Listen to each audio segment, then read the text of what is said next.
bom xâm lánh nè bạn thì ấy chế con pro ngày đây vô bọc xe rồi buồn bi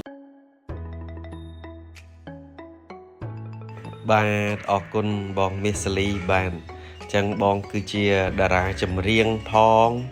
បាទហើយបងប្រុសក៏គាត់ជាអ្នកសិល្បករមួយរូបដែរពុកម៉ែបងប្អូនបាទអញ្ចឹងថ្ងៃនេះបាទបងប្រុសខ្ញុំមក surprise ហ្មងអត់តន់ដឹងថាមកពេលណាទេមកដល់ចាប់ទីរបស់ហ្មងបងប្រុសបាទនេះបងប្រុសបានកំងបានម៉ូតរាហូបាទចាប់ចិនថាប្អូន ជាងចម្លាក់ប្រម៉ែនេះធ្វើមិនឲ្យស្អាតណា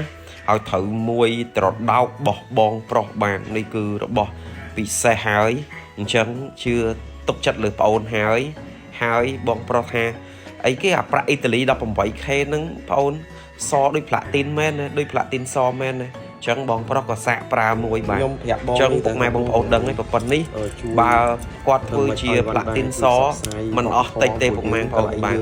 នេះបើផ្លាទីនសគឺអស់រាប់ពាន់រាប់ម៉ឺនណាពុកម៉ែបងប្អូនបាទអាចចូលម៉ឺនព្រោះ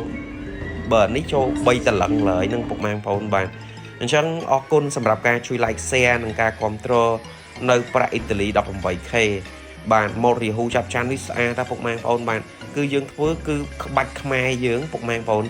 បាទក្បាច់ខ្មែរម៉ូតខ្មែរគឺរបស់ខ្មែរហ្មងបាទអញ្ចឹងអរគុណសម្រាប់ការជួយ like share page ថ្មីបាទនឹង TikTok ថ្មីបាទនិង YouTube របស់ប្អូនជាងចម្លាក់ប្រម៉ែនេះមានការ discount 50% បាទខ្ញុំបាទសូមអរគុណសូមជម្រាបលាបាទ